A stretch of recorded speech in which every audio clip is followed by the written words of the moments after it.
வலியற்ற varicose vein சிகிச்சை எளிய 30 நிமிட செயல்முறை 7279487335. ஈரோடு அரசு தலைமை மருத்துவமனையில் ஸ்ட்ரெச்சர் வழங்காததால் காலில் அடிபட்ட தாயை மகள் தூக்கி சென்றதன் எதிரொலியாக மருத்துவமனையில் சுகாதார இணை இயக்குநர் அம்பிகா சண்முகம் திடீர் ஆய்வு மேற்கொண்டார். இது குறித்தான மேலும் விவரங்களை கொடுப்பதற்காக செய்தியாளர் தங்கமணி இணைப்பில் இருக்கிறார். பேசலாம் தங்கமணி, இது தொடர்பான முழு விவரங்கள்.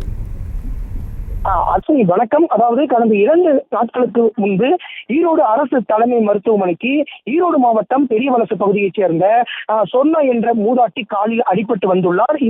இந்த நிலையில ஈரோடு அரசு தலைமை மருத்துவமனையில் ஸ்ட்ரெச்சர் இல்லாத காரணத்தினால் அவரது தாயை அவரது மகள் தூக்கிச் சென்ற சம்பவத்தினுடைய அந்த வீடியோ என்பது சமூக வலைதளங்களிலும் நியூஸ் தமிழிலும் செய்தியாக ஒளிபரப்பப்பட்டது.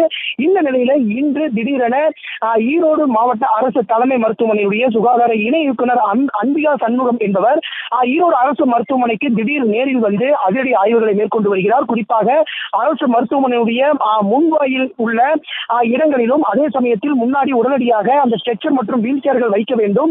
அதே சமயத்தில் சுத்தமான குடிநீர் வழங்க வேண்டும். நோயாளிகளுக்கு மருத்துவர்கள் உரிய ஆலோசனை அதே மாதிரி உரிய பதில்களை அளிக்க வேண்டும் என்று கூறி ஈரோடு மாவட்ட அரசு தலைமை மருத்துவமனையுடைய கண்காணிப்பாளர் வெங்கடேஷ் மற்றும் ஆர்எம்ஓ சசிரேகா ஆகியோரிடம் தெரிவித்து வருகிறார். குறிப்பாக இந்த நிலையில மருத்துவர்களிடம் மருத்துவ இணை இயக்குநர் அம்பிகா சண்முகம் தற்போது இந்த ஸ்ட்ரெச்சர் இல்லாத விவகாரம் குறித்து தற்போது விசாரணை நடத்தி வருகிறார். விவரங்களை வழங்கியமைக்கு நன்றி தங்கமணி. வலியற்ற வெரிகோஸ் வெயின் சிகிச்சை எளிய 30 நிமிட செயல்முறை 7279487335. செய்திகளை உடனுக்குடனும் துல்லியமாகவும் தெரிந்து கொள்ள சப்ஸ்கிரைப் பண்ணுங்க.